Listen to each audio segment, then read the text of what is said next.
Well, let's cross live for you now to downtown Washington, D.C. Catherine Norris Trent is there. She's with supporters of Donald Trump who are queuing to get into the Capital One arena. That's where they'll be watching the inauguration and where the president, as he will be then, may well join those supporters. Catherine, look, good to talk to you. Give us a sense. I can see you've got a supporter of Trump there with you. Who's there and how's the atmosphere? Well, here, Nadia, there are long lines of people, and there have been since earlier this morning, of supporters of Donald Trump who've come from across the United States of America, from the West Coast, from the Midwest, from the East Coast as well. I've been speaking to people from far and wide, and they're trying to get into the Capital One arena because obviously this inauguration has been moved inside, and they want to get a glimpse of President Trump. And I am with Jacob, who is from New Orleans in Louisiana. Hi, Jacob. Jacob, you were telling me you were actually in Washington, D.C. on January the 6th, 2021, when, of course, there was the storming of the Capitol building, really. Donald Trump says he wants to release the January 6th prisoners. What do you think of that? Is that important to you? Yeah, I think that I think it should be looked at, under a magnifying glass. We should look at the ones that there were wrongdoers, obviously. But, I believe that we should let them loose. Yeah, I think they've served their time. I mean, this is 2025, and it was since 2001, right? So I think it's time. They did their time, right? Yeah, so... You don't think it's you're not worried about American democracy because for the past 4 years, that's what we've been hearing from opponents of Donald Trump. I wasn't worried about American democracy on that day either. What I was worried about was the truth. I wanted election rights, free election. I didn't want that's why we were there. We were there to support free elections, and we thought that maybe it wasn't so. It was compromised, right? So, yeah, I'm not worried about it now, and now even more so. I think we did a lot in 4 years to make things right. To get it back to the way it's supposed to be. I think. And what about the fact that Donald Trump was convicted by a court? He's a convicted felon, according to the law. Does that not bother you? No, not at all. No, I think they were all false allegations, and I believe it was a kangaroo court, and I believe that this was all it was all brought on by the Biden administration. I don't believe that he did anything wrong. There was no wrongdoing, and he was found not guilty on many counts. Right? Look at the court system in New York. It's all left wing. It's bad. It's bad. I hope they revamp it. I have a question. So listening to you, obviously a lot of people I've been speaking to here today firmly believe that as well.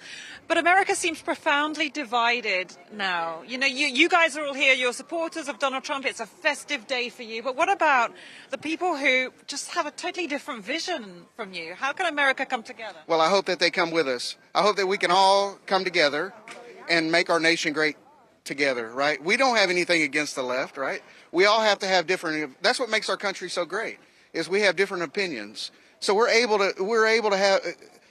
Not every country is able to do that, where you can have your own opinion. We're very fortunate here in America where we have our own opinions.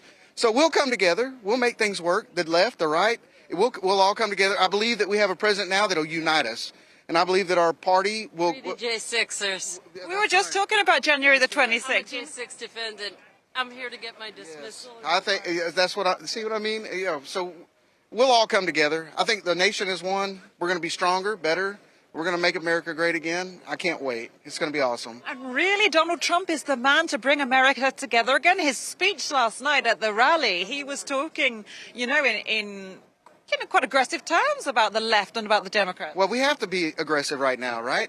Everything has been so left. Everything has been so hardline. We have to be aggressive right now.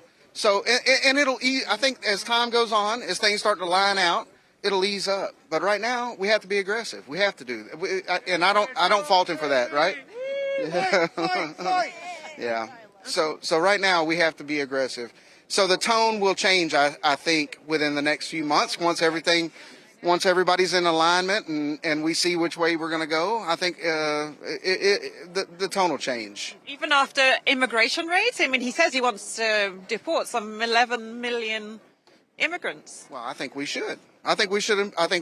Yeah, if you're not here legally, right? Does France let in illegal immigrants just freely? I mean, no country does that. It's crazy to just let in all these immigrants. Do it the right way.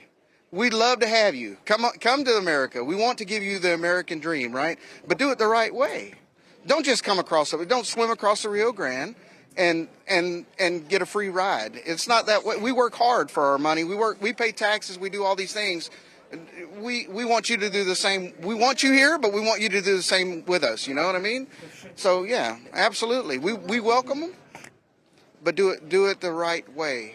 You know.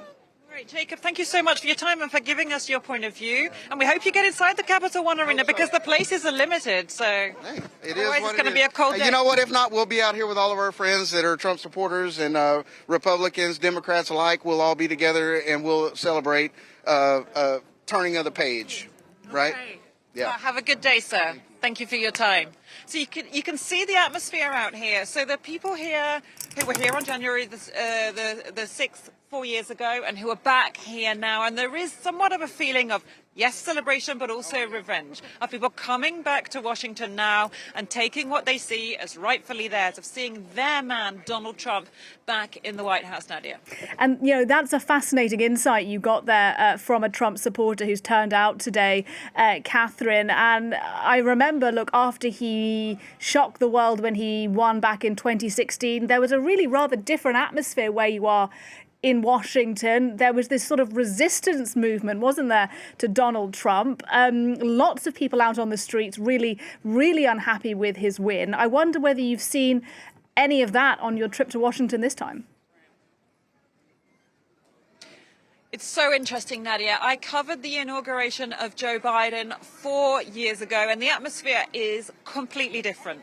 There's a lot of security forces out on the streets this time, 25,000 police officers mobilized. There's the army as well. But it doesn't feel like last time. Last time, Washington was kind of locked down. There were armored personnel carriers on the corners of so many streets. We were coming out of the COVID era, of course, so there were fewer people out and about. There was a real apprehension there was going to be tension.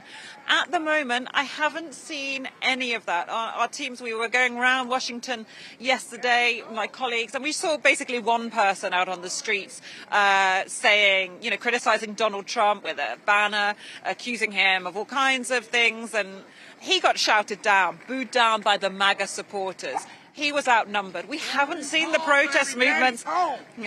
There was a protest on the Saturday before the election, but you know that it wasn't the massive march of 4 years ago today. So we'll have to wait and see what comes out. But at the moment, it's the MAGA supporters who are out and vocal on the streets, as you can hear behind me. Catherine Norris Trent for us there, live on the streets of downtown Washington, D.C. Thank you very much indeed.